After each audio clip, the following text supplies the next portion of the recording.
Hello বন্ধুরা, আমি ইশিকা তোমাদের সঙ্গে চলে আসলাম নতুন একটি ভিডিওর সঙ্গে।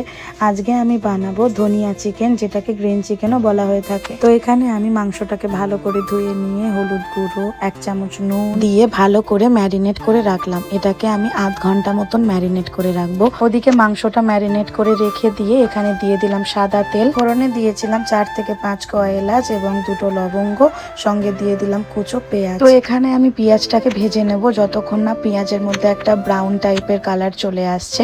পেঁয়াজটা যাতে তাড়াতাড়ি সিদ্ধ হয়ে যায় তার জন্য দিয়ে দিলাম আমি 1 চামচ লবণ এবং সঙ্গে দিলাম ম্যারিনেট করা মাংসটা। তারপরে মাংসটাকে পেঁয়াজের সঙ্গে ভালো করে মিশিয়ে নেব।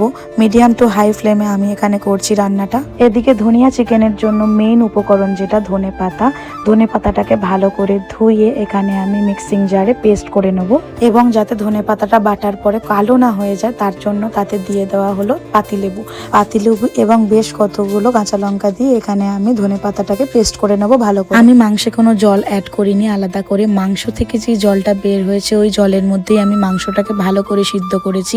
কোনো রকম এক্সট্রা জল অ্যাড করলে মাংসটার স্বাদ ভালো হবে না। যেইটা মাংস থেকে বেরোবে ওই জলে যদি সেদ্ধ করা হয় মাংসটা, তাতে টেস্টটা একটু বেশি ভালো হয়। তো এদিকে আমি মাংসের মধ্যে 1 চামচ রসুন বাটা, 1 চামচ আদা বাটা এবং কাজু পেস্ট করে দিয়েছিলাম। দিলাম 1 চামচ জিরের গুঁড়ো, 1 চামচ গোলমরিচ গুঁড়ো দিয়ে তারপরে কিছুক্ষণ ওটাকে নাড়িয়ে তার মধ্যে আমি ধনেপাতা পেস্টটা ঢেলে দিলাম।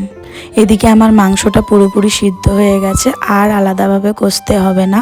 এই ধনেপাতা বাটাটা ঢেলে দেওয়ার কিছুক্ষণ পরেই যখন সবুজ কালার চলে আসবে তখন সামান্য পরিমাণ বিট নুন নিয়ে উপর দিয়ে ছিটিয়ে দিয়ে তারপরে নামিয়ে নেব চিকেনটাকে। তো অনেক দিন ধরে আমার ইচ্ছা ছিল নিজের হাতে ধনিয়া চিকেন বানিয়ে সকলকে খাওয়াবো এবং নিজেও খাবো। তো ফাইনালি আমি আজকে বানিয়েই ফেললাম। সত্যি বলতে মাংসটা ভীষণ জুসি হয়েছিল এবং ভেতরটা এত সফট ছিল, খেতে ভীষণ ভালো হয়েছিল। তো এই ছিল আজকে আমার ছোট্টখাট্ট ব্লগ। যদি তোমাদের ভালো লেগে থাকে একটা লাইক এবং শেয়ার কমেন্ট করে দিও। টাটা।